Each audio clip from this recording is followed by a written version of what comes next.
Hello and welcome to this month's edition of DuPont Collaboration Series. I'm Samantha Loring. Now, with 60% of the world's uncultivated arable land, sizable water reserves and a youthful population, the African continent has the potential to increase agricultural productivity. Now, as Africa's population is increasing at a phenomenal pace, the continent needs to sustainably intensify agricultural production, that for small scale as well as commercial farmers, that in order to, of course, ensure food security. Now, farmer access to technology can be polarizing. As such, farmers, especially smallholders, are missing out on opportunities to improve household and national food security. So on this edition of the show, we take a closer look at the role and importance of technology in improving food security in Africa. Joining me in studio to share their insights, we've got Paul Schickler, President of DuPont Pioneer, Lindy Struble, Manager of Economic Intelligence and Finance at Agribusiness Chamber of South Africa, Dr. Norman Mawashe, Program Manager for the Agricultural Research Council, and joining us from our bureau in Abuja, Nigeria, is Larry Umuna, Country Manager for Global Alliance for Improved Nutrition, that of course shortened to GAIN. So let's get into the conversation now. I'll start off with you, Paul. You know, as we were saying there in the introduction, Africa, of course, has 60% of the world's underutilized uncultivated land. We've got water reserves, which, of course, we still need to tap into. And then, of course, we've got this youthful population, yet Africa is facing a situation right now where we've got chronic food insecurity. Why is that? Well, first of all, Samantha, it's great that Africa does have all those natural resources. That's a great foundation from which to build. But how did we get here? Why is food security such an important topic for Africa? I think it's very complex. This is not an easy issue to solve. It's not an easy issue to understand because there are many, many components. So if you look back over history on the continent of Africa, I think, first of all, we need to understand that certainly there's been a lot of civil strife, economic and political instability. So those fundamentals, I think, contribute to where we are today. Mm-hmm. But then in combination with those historical characteristics, you also have situations where not enough investment has gone back into agriculture, not enough investment into youth and educating youth for their role in agriculture and food production. And then we do have a very significant issue here in Africa. Women are foundational to agriculture production, and sometimes the access that women have to credit or to provide ownership to land is limiting. And with their critical role that they play in agriculture, I think that's a shortcoming as well. Mm-hmm. Now, the benefits that we have that you mentioned, great agriculture environment, great weather conditions, vast amount of arable land, strong and growing economies, governments that are more stable, economics that are growing, driving more people into the middle class, and then a tremendous youthful population.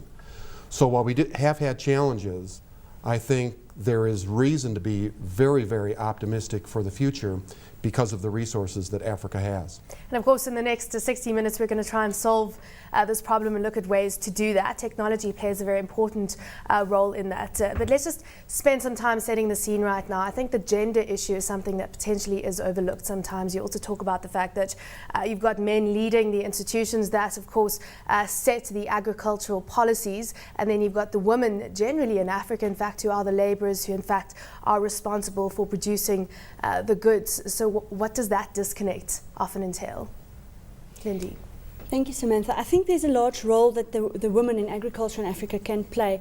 And there's many NGOs and many structures and many policy environments that's being created to enable this, to bring a woman, and as Paul was saying, to bring women in a position so that they can actually play the role in the agricultural production system as a whole, whether it's on-farm and production and whether it's part of marketing. In the family structures and the livelihood structures, the role of the women are very underplayed. And you actually do have the women got a better business sense and understanding of the agricultural production and marketing systems. So if policy environment, as we see it now, a lot have been developed to enable this, but it still needs to be rolled out. And it's a cultural thing. Where on household level itself, that is where the impact should be made. Dr. Mawashe, let's add your voice to this. Of course, commenting perhaps on the gender issue here, perhaps more broadly on why Africa is in the situation right now where we aren't tapping into the arable land that we have available to us. Yeah, I think... And I know it's a broad comment, but perhaps what is the most important to you and what stands out there? Yeah, I think the issue of productivity is central to this debate. We need to be efficient in the way that we handle the issue of food production. And I think Africa is a very complex continent with a whole lot of variables that come into play when we talk about agricultural production. And the challenge has always been that the issue of food production has always been organized at a very small scale level, at a village level, if I may put it that way. And therefore the planning was very much into the immediate future, not way into the long-term future, and therefore the planning has been very much short-term. I think these issues come into play when we realize that the issue of land is becoming more and more serious, and it's very much limited to an extent that we can no longer plan at a village level. We need to now identify ways and means to be able to produce food in a manner that is looking at the bigger population, not just the village. So I think these are the issues that we will need to deal with. They have a cultural background. We need to change our thinking. If you look at other continents, they have been dealing with the issue of limited resources for quite decades, and they have evolved strategies to handle these issues. In Africa, we're now grappling with this issue. So I think this calls for a different kind of thinking in order to address these issues. And the role of women, of course, that is very, very much integral. But the challenge has been that their influence in terms of decision making was very limited. And therefore bringing the gender issue into the forefront, I think will help the debate in a great deal.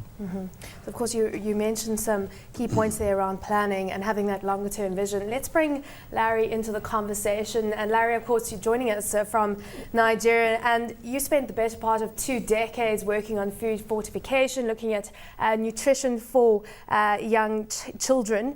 You also sit on a number of boards relating to science and technology here in South Africa and the USA. Do you feel that in the past 2 decades, much has been done in terms of progress to work towards dealing with Africa's food security issues? I mean, do you feel like we're winning this battle right now?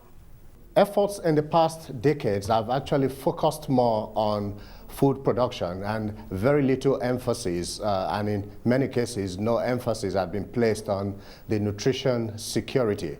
And so the first thing I would like to do is to urge all of us to look at this discussion from a food and nutrition security perspective.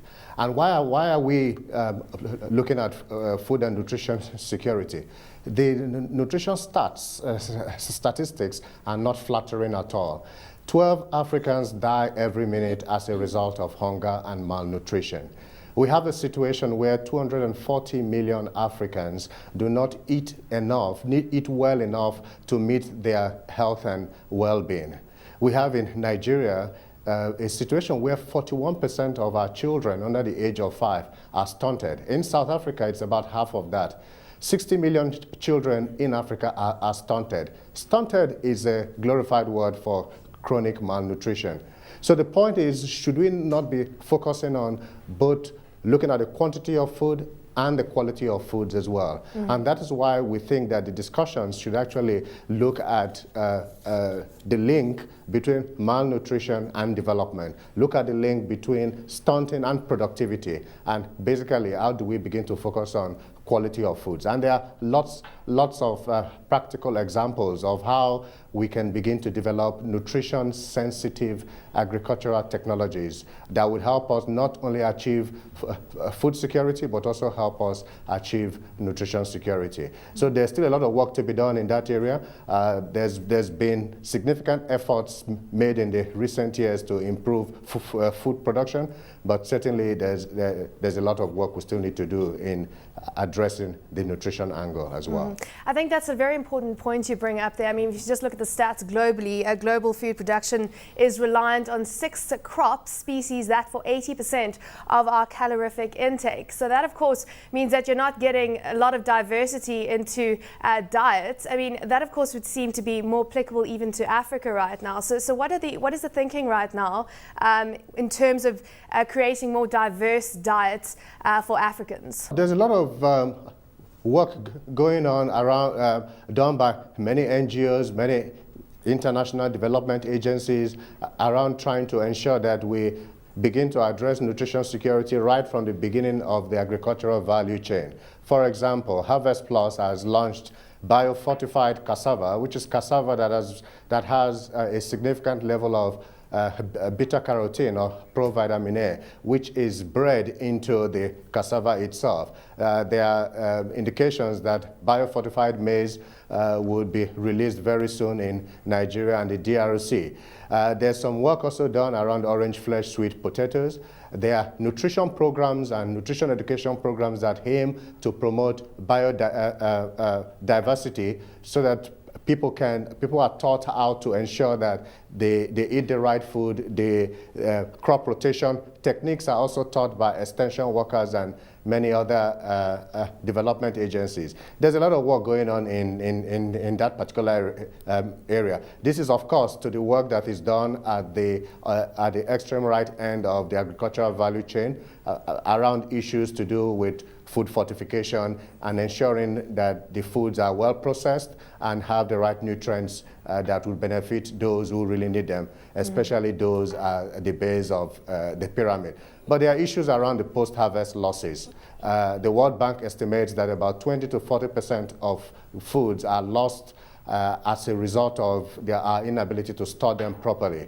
It's actually estimated that about $4 billion are lost due to post-harvest grain losses. That's enough food to feed 48 million people who really need this food. So there's still some work that we need to do in ensuring that, one, we continue to teach people to eat properly, two, that we teach our farmers about crop rotation and what to do, and thirdly, to begin to look at technologies that would help us address the issues of post-harvest losses. Yeah, I suppose we've done straight to the heart of the conversation today, the role of technology in food security. But let's just go back to the issue, Lindy, in terms of how food security impacts economic growth, how it impacts productivity of a nation, especially at this critical turning point, one would say, in Africa's development. Samantha, I think it's important to distinguish between national food security and household food security. On household food security, that is where what Larry was referring to, the food and nutritional security. That is the important part, because that is where you see child deaths and malnutrition to a large extent. What we, from an economic policy point of view, look at is the national food security. Then it pretty much boils down to volumes of production for a number of people in a particular region or country. There, in general, Africa is not really in such a dire position. It is at household food security where we're really seeing this problem. Larry also indicated a very important point, that's the losses. There's also a difference between the loss, post-farm gate loss in developed countries as in developing countries.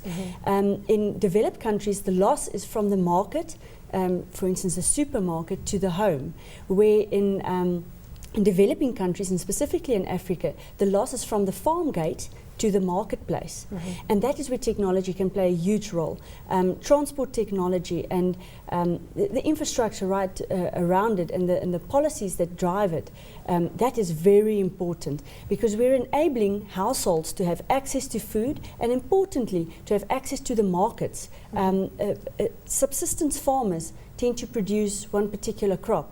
But that's not what they need, that particular, if it's maize or corn, that's not what they need for a good diet and to be nutritionally secure. Yeah. They need to get to the market to sell perhaps some of their products, to buy other products such as protein. And you need economic policies to enable that technology to reach the household level and the livelihoods. At this stage, if you look at policies that's enabling investment, it's more focused on the mining industry and other sectors than agriculture, which is sad. Agriculture development is focused on where a road, for instance, or a railway is built for a mining enterprise. And we should reverse that to really see where's the resources and the potential for agriculture and production, where can we reach that household, and then roll it out to enable this market development. And all of this, right from the farm level to the infrastructure for the transport technologies, right to the market, is dependent on technologies. I mean, just talking about this macroeconomic policy and the role that it has played in shaping agriculture in Africa. I mean, there was a recent conference in Lesotho about food security, and it was noted there that all policy papers relating to issues around reducing poverty, nothing mentioned the role of science and technology, and that, of course, as you're saying, is the critical link that is potentially missing at a macroeconomic policy level. What are your thoughts on that? Yeah, I think the issue of science and technology is very, very important. I think that explains why we are where we are as Africa. I think our investment into science and technology has been very limited. Science and technology has always been seen as a by-the-way thing, not something that is central to the debate. I think that is why we have a lot of inefficiencies in the system. If you look at Africa, the way culture and traditions have been transferred, it has been very much oral, meaning that this may not be very sustainable in the long run. So the documenting and understanding the science behind most of these processes that affect food production, I think is very important.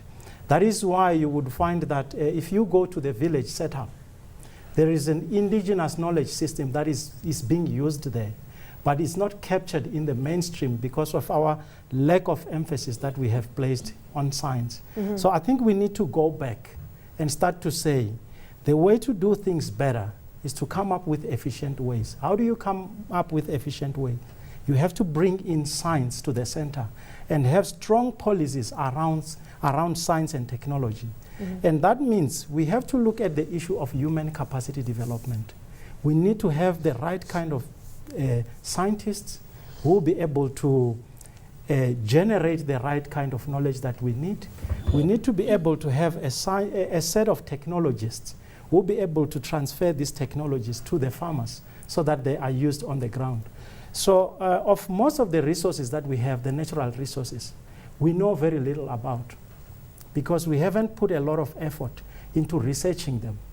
And it might be due to the issue of money and investment going into science, but I think we have a lot of work that we need to do around science and technology. What about tapping into international research systems? I mean, a lot has been said about, the applicability of what is discovered in a laboratory in Germany for Africa, but what about tapping into what is going into international research and applying it to Africa? Yes, I think we have done quite a lot in order to adopt the technologies from other countries and apply them in Africa. But the challenge has been on the adaptation of that technology. Because when a technology is generated under certain conditions, certain things are taken into account. But most of these technologies are not right away compatible or usable straight away in Africa. So there's a lot of adapting that needs to be done.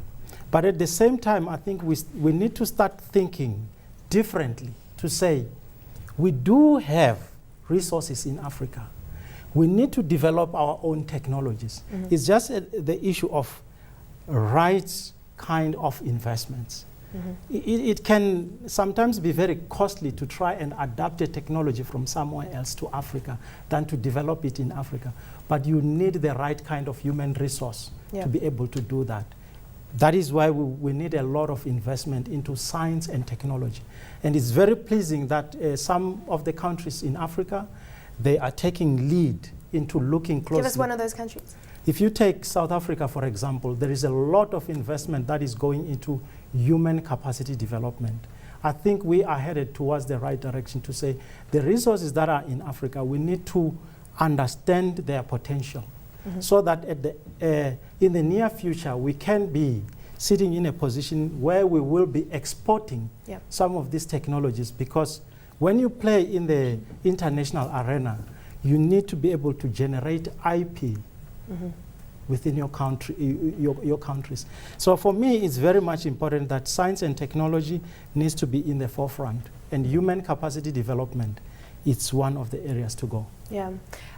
Paul, your thoughts on creating the right investment environment right now? I mean, if you look at kind of the environment, it looks like the stars are aligned. We've got all this arable land, as we were saying. We've got the people resources that need to be developed. But that being said, we've got improvements in communication, more stable economies. But are the stars aligned right now for investors? Well, I think so. You know, we have had some challenges in the past, but when you look at the situation today and going forward, in your words, I think the stars are aligned. We have a tremendous need for food security in Africa, but with the youthful population, the economic growth that is occurring, the expanding middle class, and the stable governments and democratic countries evolving, I think the stars are aligned. And what that is doing, it's driving investment. It's driving investment both at the local level, in communities and in countries, and that's making a difference. But then it's also driving investment by private companies into Africa to develop developmental opportunities as well as growth opportunities that will help the continent become more food secure. We just talked about some of the success stories. You know, one of the real success stories that embodies a lot of what we're talking about is right in Ethiopia.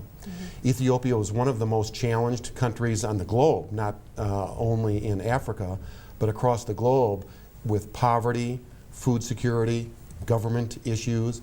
But if you look at where they have come over the last 5 or 10 years, it's remarkable the progress that has been made. And that's been made because of stable government, good policies, dedicated policies that the government has stuck with year after year after year to invest in agricultural research and to invest in education. And as a result, they've really lifted themselves from one of the most disadvantaged countries in the world to now one that is growing, much more stable, and becoming much more food secure by their own internal agricultural development. Just let's get your perspective right now on investors' attitude towards investing in Africa's agricultural sector right now, and of course looking at the type of returns they want, potentially looking at potentially the kind of issues that they cite in terms of the reasons they might hold back from investing in agriculture. I mean, what's your experience of that? I think in the last few years we have seen increased move towards the stronger democracies in Africa compared to 15, 20 years ago when Africa was mainly governed by military dictatorships everywhere. We have seen increased move towards more democratic governments, more stable governments, and this has certainly led to increased interest in Africa. And if we take Nigeria, for example, only yesterday Nigeria announced that the U.S. has invested very largely in a $1 billion bond. That shows that despite the security challenges that Nigeria may have, despite the infrastructural challenges, they still see huge opportunities. If we look at Kenya, for example, and we see the way the ICT sector has grown, 71.3% mobile penetration, 99% of people are able to use their phones to access the internet. Developments like this have definitely gone a long way to increasing the interest of the international community in Africa. We still have lots of issues, but definitely there's what Africa has been able to show in the last few years is the fact that we're beginning to get our acts right. We are beginning to recognize the fact that we have the population. The growing economies these days are in Africa.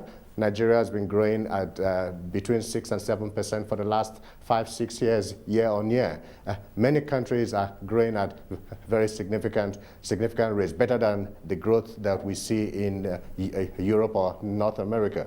So there is a lot of opportunities here, and I think we are beginning to get more focused in developing the policies.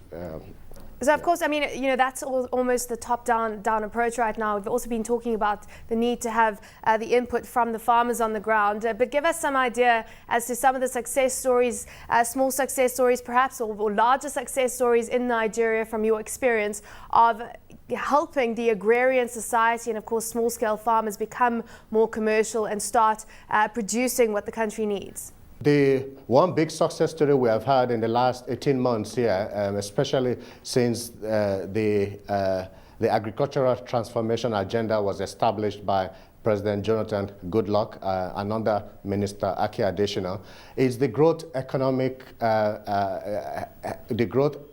scheme, the GES, otherwise known as the e-wallet. This is a technology, a platform that has been set up where all the farmers, about 10 million farmers, have been registered in that database. It's an innovative approach to manage fertilizer subsidy. It's a database that actually makes it easier for the farmers to receive through their cell phones an SMS message telling them that they've got a voucher and they need to go to the nearest agro dealer, redeem that voucher, pay half the price for fertilizer, collect their seedlings from the same agro dealers, and many of them have actually come out and said this has worked very well for us. Gone are the days when fertilizer distribution was fraught with lots of corruption. Today it is very transparent. This is due to technology that is being used. We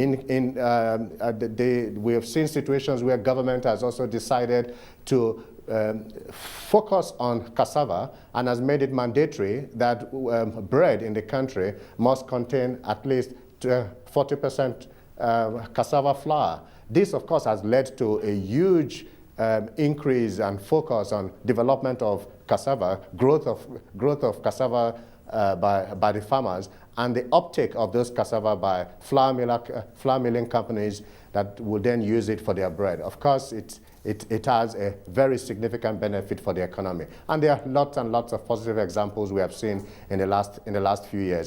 For the first time, agriculture is being positioned as a business and not just a development issue. And we hope that this would be the case in many other countries in Africa that have been in the doldrums for a long time. And of course, certainly a positive note to head into a short commercial break on.